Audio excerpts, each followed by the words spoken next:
오늘 이 본문 말씀 가지고 가장 위대한 만남이라는 제목으로 함께 은혜를 나누겠습니다.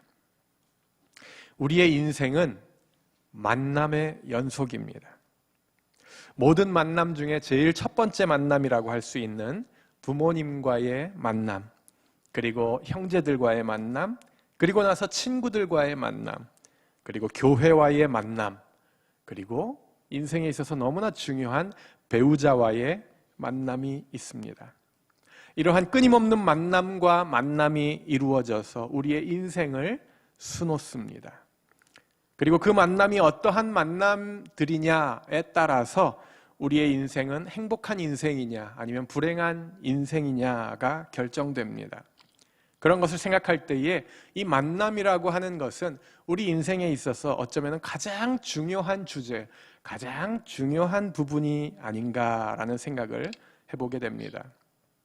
그런데 수많은 만남들이 우리 인생 가운데 있고 그 중에 어느 하나 중요하지 않은 만남이 없지만, 그러나 우리의 인생에서 반드시 만나야 할 가장 중요한 만남이 있는데 그것이 바로 예수 그리스도와의 만남입니다.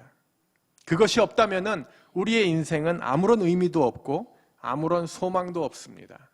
아무리 다른 만남들이 훌륭해도, 즉 부모를 잘 만나서 금수저를 입에 물고 태어난다 할지라도, 혹은 배우자를 잘 만나서 인생 역전을 이루었다 할지라도 이 주님과의 만남을 경험하지 못하면 그 인생은 실패한 인생이다라고 감히 말할 수 있을 것입니다. 자, 그렇다면 여러분들은 그 만남을 경험하셨습니까? 아멘. 이 질문에 자신 있게 예스라고 대답할 수 있는 사람은 참으로 행복한 사람일 것입니다. 오늘 한 사람의 인생뿐만이 아니라 세상을 바꾸게 된 그러한 가장 위대한 만남에 대해서 성경이 기록하고 있는데요, 그것이 바로 청년 사울과 예수님과의 만남이었습니다. 다메섹으로 가는 길에 사울이 경험했던 그 사건은 교회사에 있어서도 가장 의미 있는 만남이었습니다. 이 사도행전의 저자인 누가는 그 만남이 얼마나 중요한 만남이었는지를 우리에게 강조하기 위해서 사도행전 안에만 9장, 22장, 26장 이렇게 3번씩이나 그 만남을 기록하고 있습니다. 오늘 본문이 바로 그 첫 번째 기록입니다. 오늘 본문을 함께 묵상하면서 오늘 우리에게 주시는 이 만남이라고 하는 주제에 대한 하나님의 원리들을 우리가 함께 나누고자 합니다. 먼저 만남은 필연입니다 라고 하는 것입니다. 만남은 필연입니다. 함께 따라해 볼까요? 시작. 만남은 필연입니다. 이쯤 되면은 아마 머릿속을 떠도는 노래가 있을 것입니다. 찬송가 728장, 우리 만남은 우연이 아니야, 이렇게 시작되는, 이건 뭐 찬송가에 넣어도 될 만큼 아주 의미가 있는, 진리가 담겨져 있는 그러한 노래입니다. 결코 우연이 아닙니다. 필연입니다. 반드시 만나야 하는 만남이죠. 그런데 왜 주님과의 만남이 반드시 만나야 하는 필연일 수밖에 없을까요? 그것은 하나님의 계획 안에 들어있는 만남이기 때문에 그렇습니다. 하나님의 플랜 가운데에 있는 만남이기 때문에 우연이 아니라 필연이라는 사실입니다. 3절 말씀입니다. 사울이 길을 가다가 다메섹에 가까이 이르더니 호련히 하늘로부터 빛이 그를 둘러 비추는지라. 자, 이 호련이라는 말은 뜻하지 않게, 갑작스럽게 라는 뜻입니다. 자, 사실은 사울에게는 호련한 일이었습니다. 뜻하지 않고 사울에게는 갑작스러운 일이었지만은 사실 하나님에게 있어서는 전혀 갑작스러운 일이 아닙니다. 뜻한 일입니다. 예수님은 그날 그 장소에서 사울을 만날 준비를 이미 끝내놓으셨고요, 그리고 계획한 대로 정확한 타이밍에 그를 만나셨던 것입니다. 4절, 땅에 엎드러져 들음에 소리가 있어 이르시되 사울아 사울아 내가 어찌하여 나를 박해하느냐 하시거늘. 자, 우리말에 그 원수는 외나무 다리에서 만난다는 그런 말이 있는데요, 지금이 어쩌면 그거하고 비슷한 상황이었습니다. 혹시 여러분들 연애하던 시절에 일부러 상대방의 동선을 이렇게 왔다 갔다 하는 그 동선을 다 파악해 놓고 우연을 가장한 만남을 시도했던 적이 혹시 있으십니까? 관심 있는 그 자매가 지나다니는 길과 시간을 미리 다 파악을 해놓고 몰래 이렇게 잠복을 해 있다가 슬쩍 우연인 것처럼 나타나는 겁니다. 그러면서 이 동네 살았었어? 그러면은 뭐 자매가 깜짝 놀라면서 어머 오빠, 이런 우연이 이러잖아요. 예. 사실 자매에게는 우연이겠지만은 형제에게는 필연이었습니다. 계획적인 만남이었습니다. 그런데 주님과 사울의 만남이 바로 그랬다는 것입니다. 반드시 주님의 복음의 역사를 위해서 반드시 만나야만 하는 그러한 필연적 위대한 만남이었다는 사실입니다. 훗날 사도 바울은 그 하나님의 계획을 깨닫게 되고 나서 이렇게 고백을 합니다. 에베소서 1장 11절, 모든 일을 그의 뜻의 결정대로 일하시는 이의 계획을 따라 우리가 예정을 입어 그 안에서 기업이 되었으니. 아멘. 모든 일을 그 어떤 일이든 그의 뜻의 결정대로 일하시는 그분의 계획에 따라 우리가 예정을 입었고, 그래서 우리가 만났다, 우리가 한 가족이 되었다, 이렇게 고백을 하고 있습니다. 사실 사도행전의 주체는 하나님이십니다. 모든 이 안에 나오는 만남들은 하나님의 계획으로부터 시작되었습니다.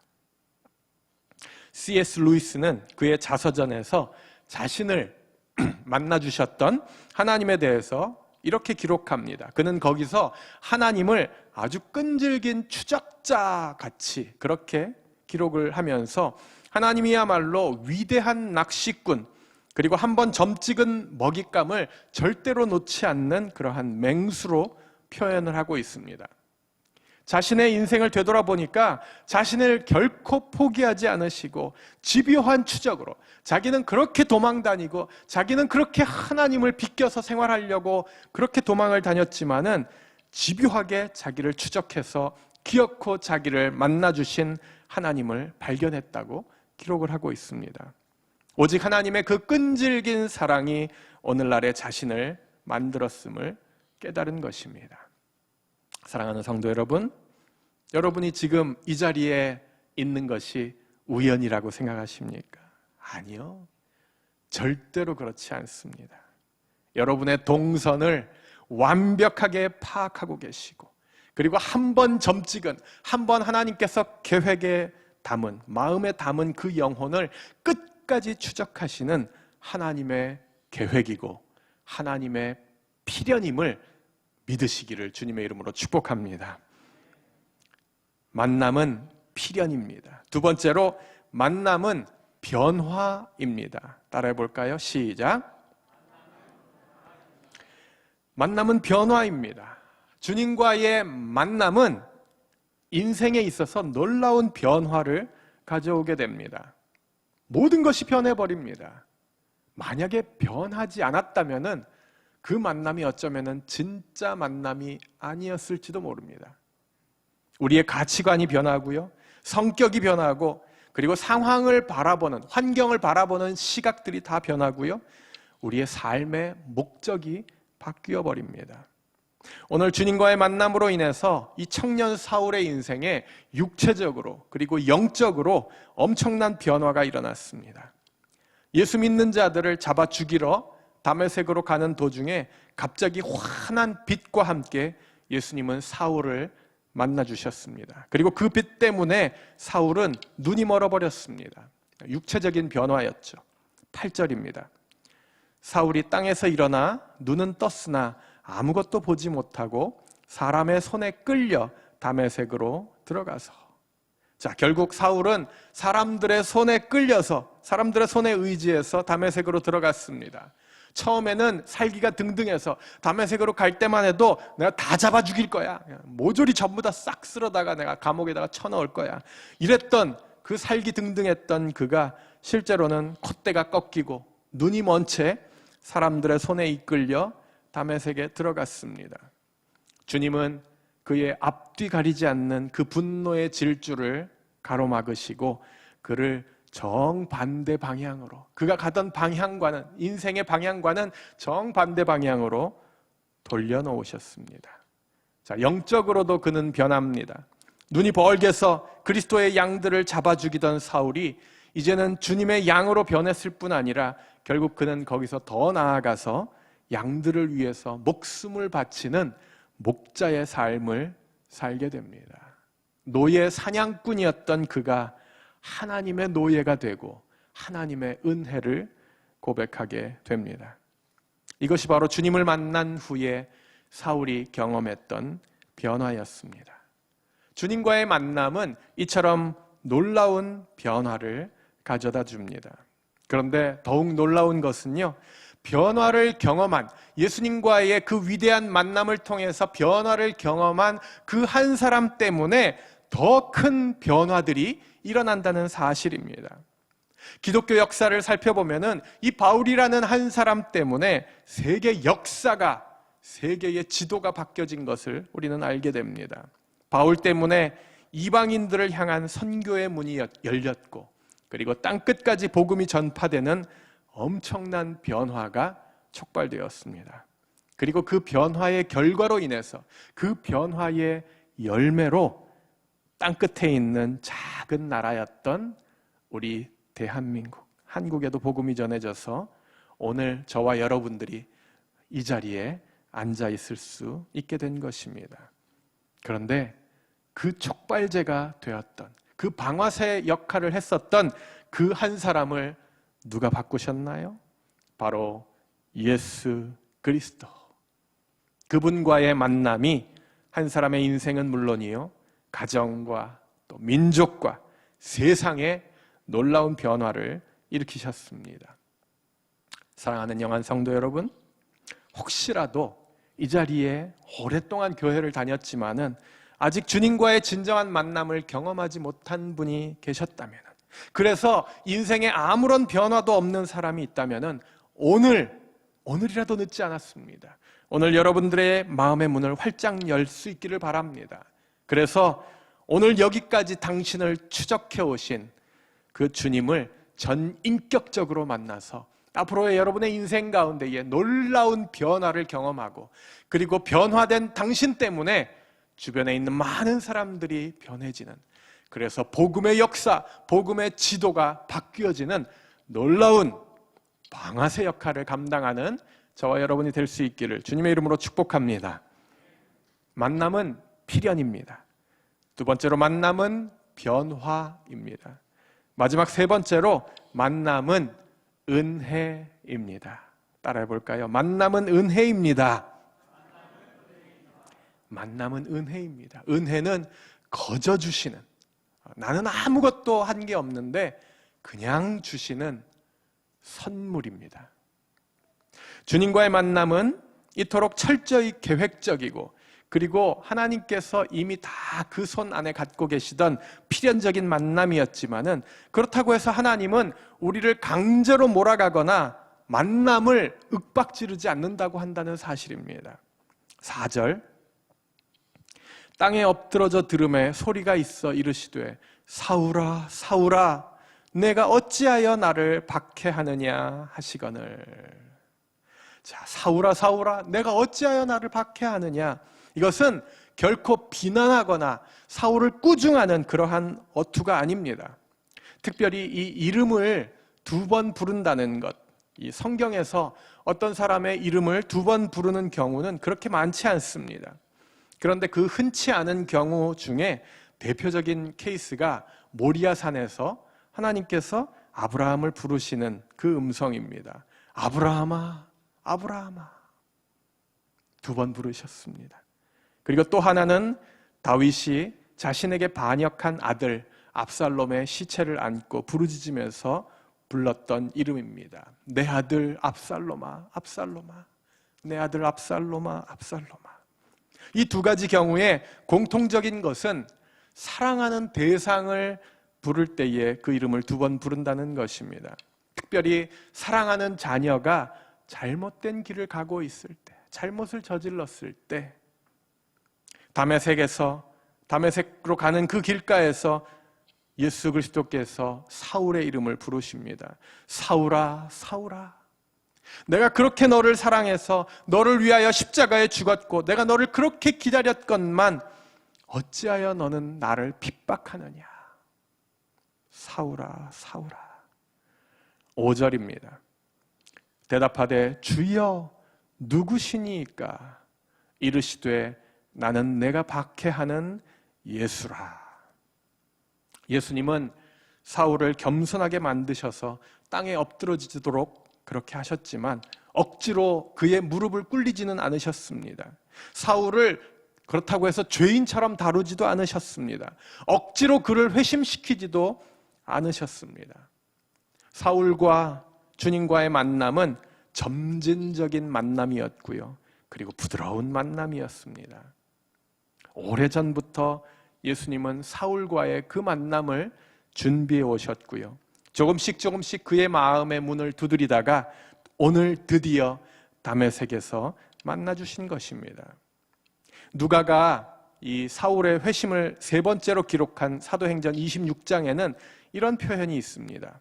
26장 14절, 우리가 다 땅에 엎드러짐에 내가 소리를 들으니 히브리 말로 이르되 사울아, 사울아, 내가 어찌하여 나를 박해하느냐? 가시채를 뒷발질하기가 내게 고생이니라. 가시채를 뒷발질하기가 너에게 고생이다. 이렇게 말합니다. 그러면서 히브리 말로 그 말을 하셨다고.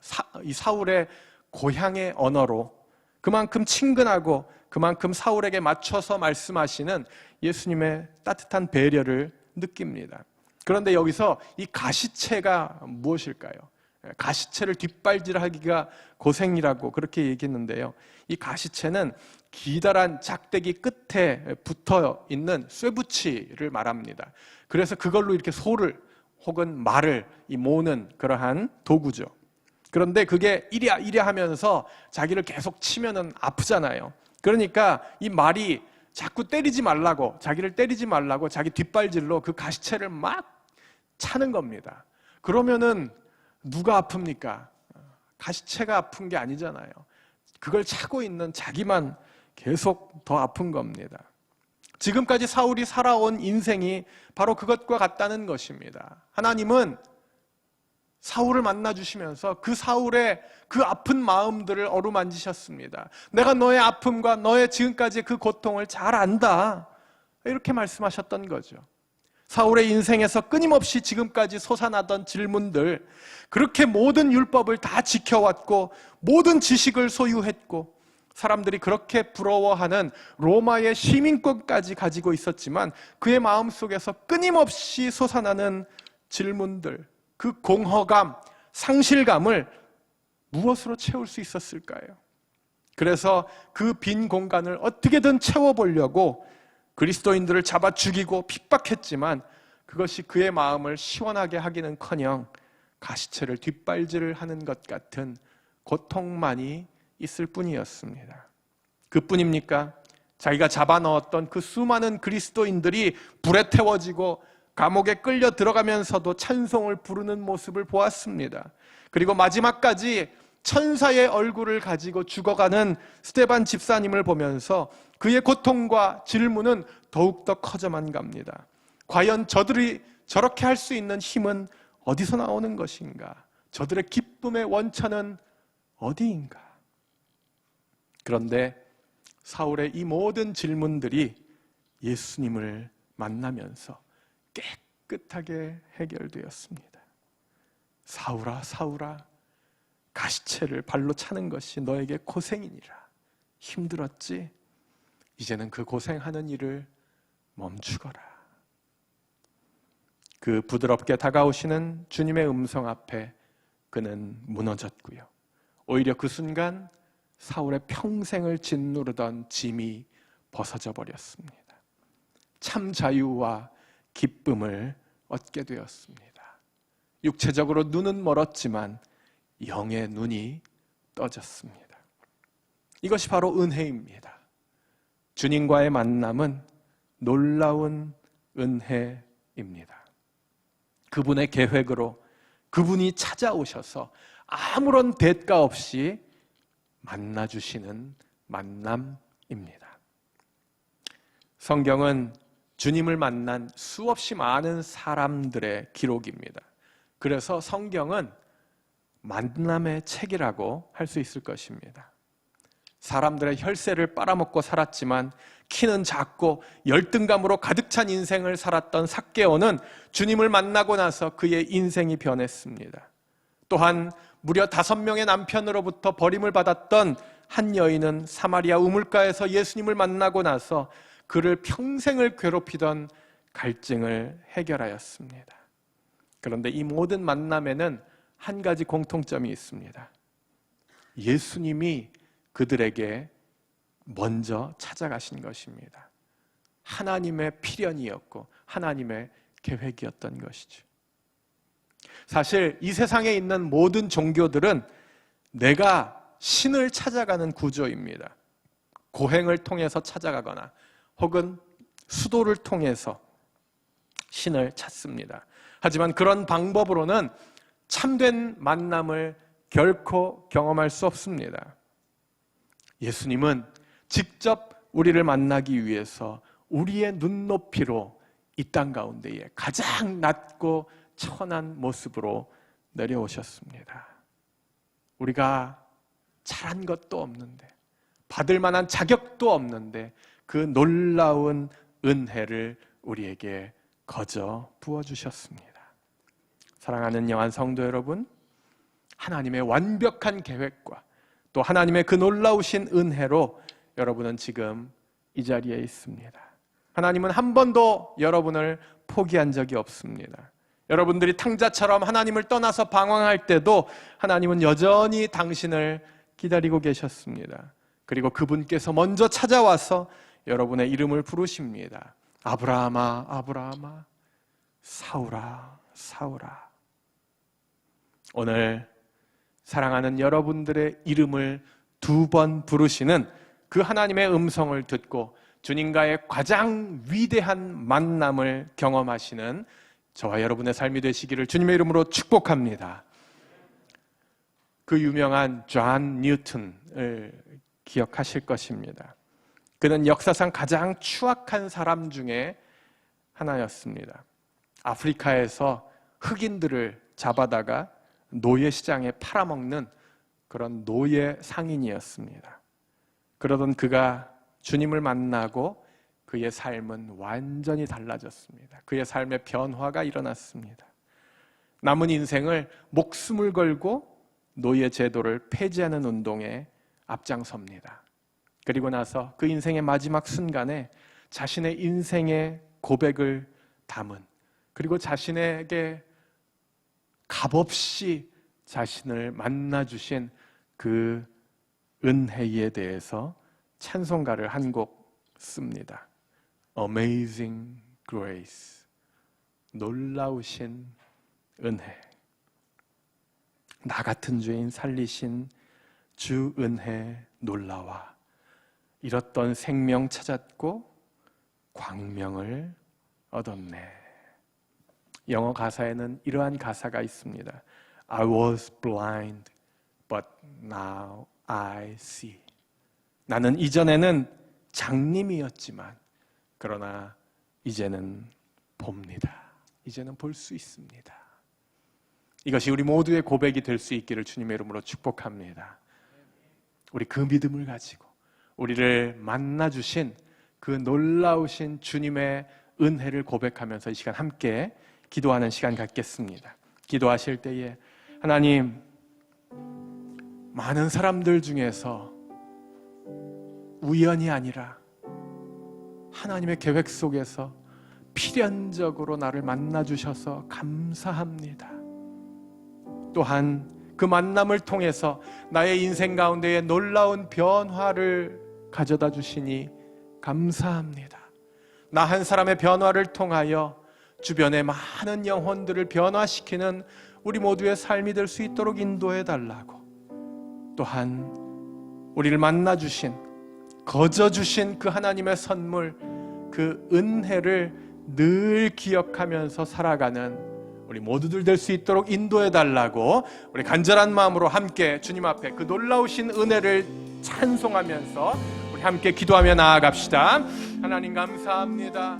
아버지 하나님, 우리 모두를 하나님의 계획 가운데에서 부족한 저를 만나 주셔서 감사합니다. 하나님과의 그 위대한 만남을 경험한 우리 모든 영한 성도들이 이 시간 함께 모여서 주님을 예배합니다.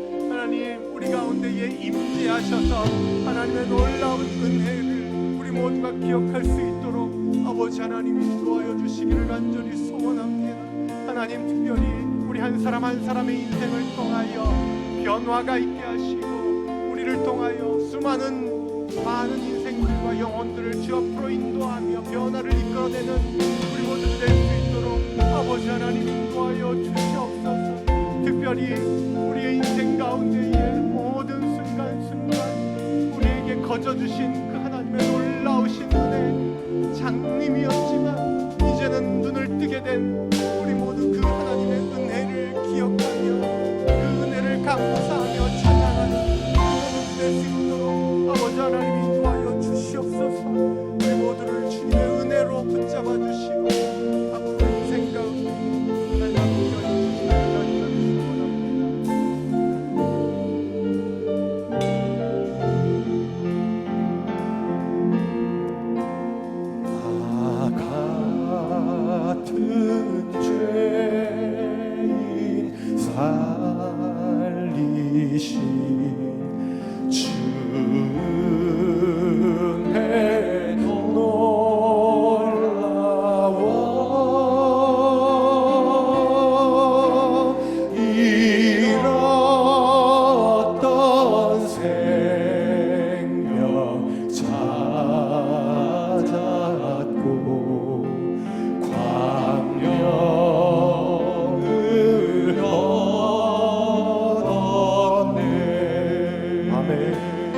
죄악에서 그 죄악에서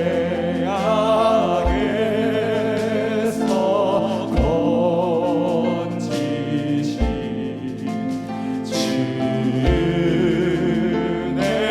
고마워.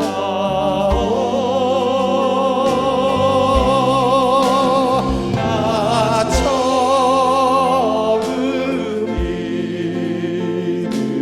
그 시간 귀하고 미안하다. 이제껏 내가 산 것도 이제껏 내가 산 것도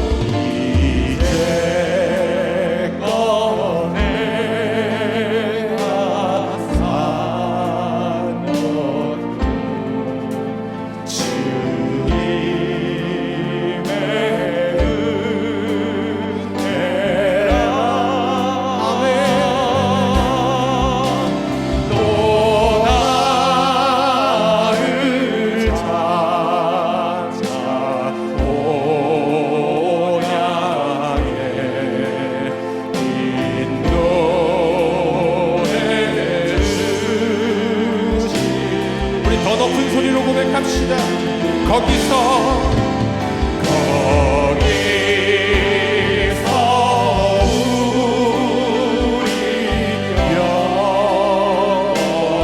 영원히 주님의 은혜로 해처럼 맑게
하나님 감사합니다. 나 같은 죄인을 하나님의 계획 속에서 필연적으로 만나주시고 우리를 구원해 주시고 살려주신 그 주님의 놀라우신 은혜를 이 시간 찬양하고 감사합니다. 그 주님과의 만남을 통하여, 그 위대한 만남을 통하여 우리 모두가 변화된 한 사람을 통하여 우리의 주변의 많은 사람들에게 선한 영향력을 미치며 세상을 변화시키는 우리 모두의 삶이 될 수 있도록 주님 축복하여 주시옵소서. 이제는 우리 주 예수 그리스도의 은혜와 하나님의 사랑과 성령님의 동행하심이 이 자리에 머리 숙인 모든 하나님의 백성들 위에, 우리 영한 성도들 위에 이제로부터 영원토록 함께 하시옵기를 살아계신 예수님의 이름으로 간절히 축원하옵나이다. 아멘.